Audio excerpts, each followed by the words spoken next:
bahwasanya mati sebelum mati itu pada hakikatnya adalah melumpuhkan atau menundukkan ego kita atau rasa kepemilikan tersebut, rasa kepemilikan diri sendiri itu tidak lagi kita rasakan, kita hilangkan, hanya milik Allah semata. Nah, itulah yang mati sebelum mati. Bahwasanya orang yang belajar tarekat tanpa dia sadari, dia sudah masuk ke wilayah ruhani. Orang yang belajar tarekat itu sudah tanpa dia sadari, ia sudah masuk ke wilayah ruh. Jadi kalau kita bicara tarekat, itu pasti bicara ruh dan rasa.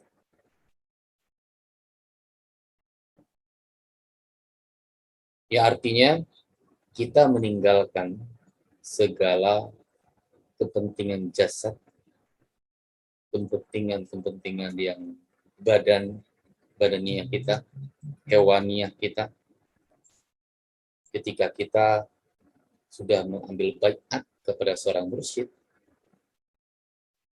kita tanpa kita sadari, kita masuk wilayah ruh.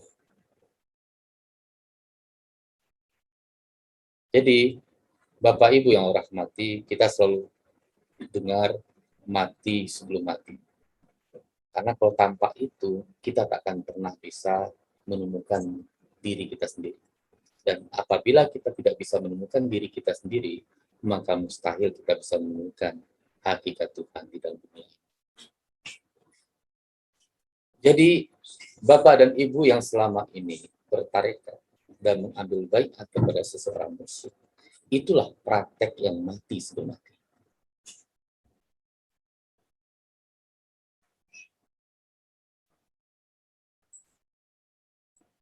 Itulah praktek pertama atau praktek awal proses mati sebelum mati. Selanjutnya, kita berserah diri, ya. Dikatanya ibarat seorang salik atau seorang salik itu kan orang yang menjalani suluk.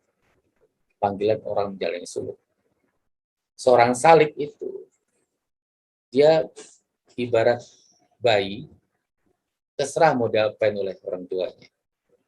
Begitupun seorang salik, seorang yang berbaiat dan bertarekat, dia terlahir kembali secara ruhannya. Selama ini umurnya mencapai 30 kah, 40 tahun, atau 60 tahun, namun dia belum terlahir secara ruhannya. Kecuali setelah ia masuk ke dalam dunia tarekat, berbaiat kepada seseorang mursyid yang tersambung. Tentunya sampai kepada baginda Rasulullah Sallallahu Alaihi Wasallam. Jadi Bapak Ibu, ketika mengambil baiat, maka Bapak dan Ibu terlahir secara rohani. Di sana umur Ibu secara rohani dihitung.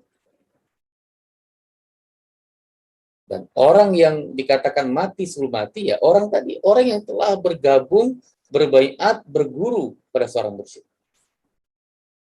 Itu prakteknya, praktek awalnya. Nah, selagi dia bisa konsisten dengan itu, mengikuti amalan-amalan, mengikuti kajian dan memahami kajian-kajian yang diberikan oleh guru-gurunya, maka itulah proses. Maka dalam bertarekat, kita tidak boleh bersangka buruk. Jangankan membantah, membangkang apalagi. Bersangka buruk pun tidak boleh.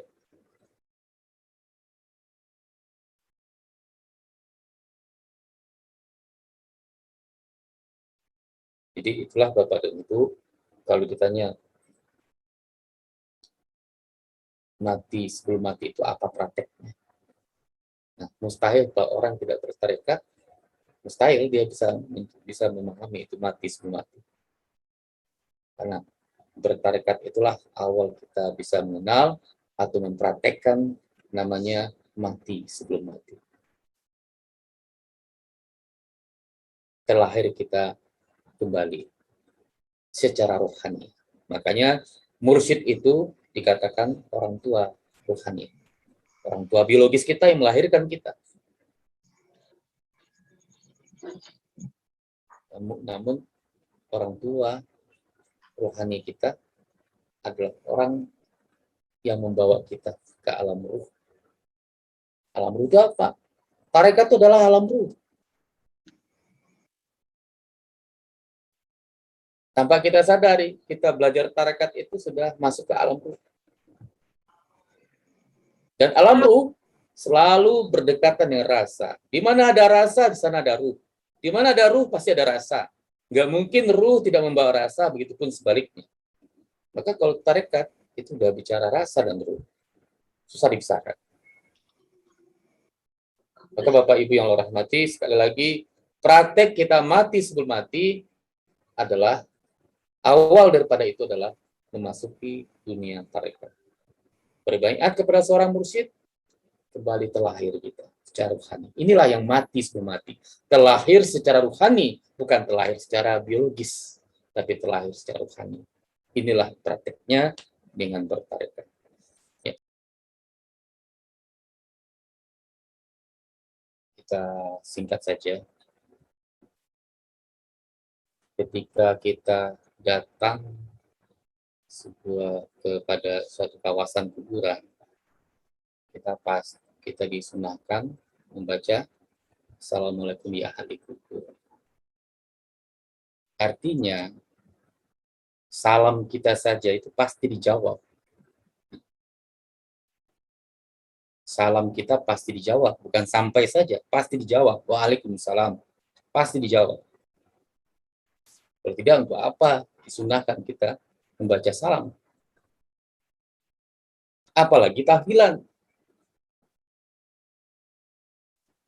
Kita hadiahkan Al-Fatihah atau tahlilan kita kepada kaum kerabat atau saudara kita yang telah meninggal dunia.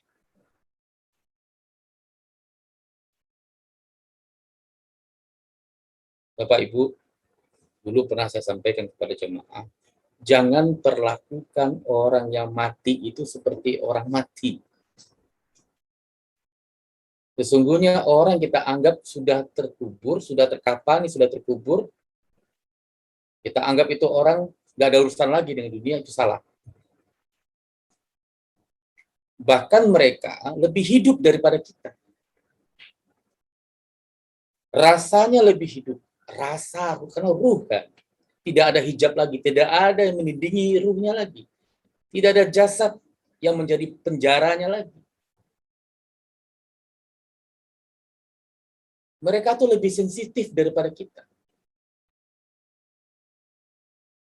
Jangankan kita hadiahkan zikir, hadiahkan Al-Fatihah, terasa saja kita rindu kepada mereka, mereka langsung ngontak ke diri mereka. Langsung terasa rindu kita kepada mereka.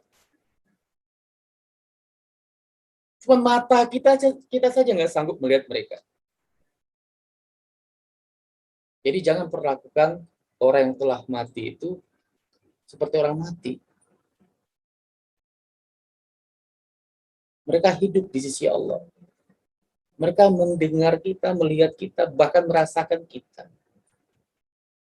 Kita hidup di dunia, yang hidup sekarang ini belum tentu merasakan bagaimana orang lain. Tapi kalau orang yang sudah meninggal itu, jasadnya, orang yang hidup secara ruh, itu merasakan apa yang kita rasakan.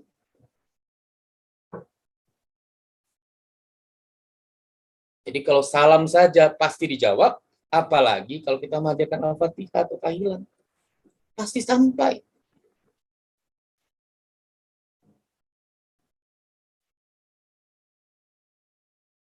Nah, kita coba baca hukum nurani kita saja. Sanggupkah kita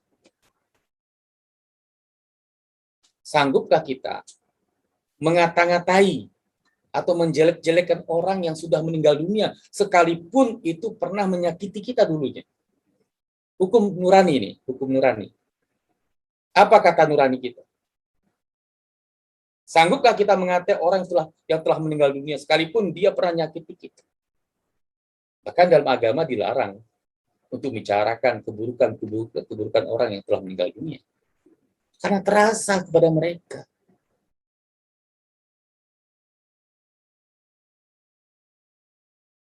Hukumnya memakai tasbih. Bapak Ibu yang Allah rahmati, singkat saja. Segala sesuatu yang sunnah, segala sesuatu yang dipakai untuk melaksanakan sunnah, segala alat atau sesuatu yang dipakaikan untuk melaksanakan sunnah, itu hukumnya sunnah. Ya, saya nggak bisa bicara yang lain. Yang jelas, kalau kita berzikir itu sunnah hukumnya, maka alat yang kita pakai untuk berzikir itu hukumnya sunnah.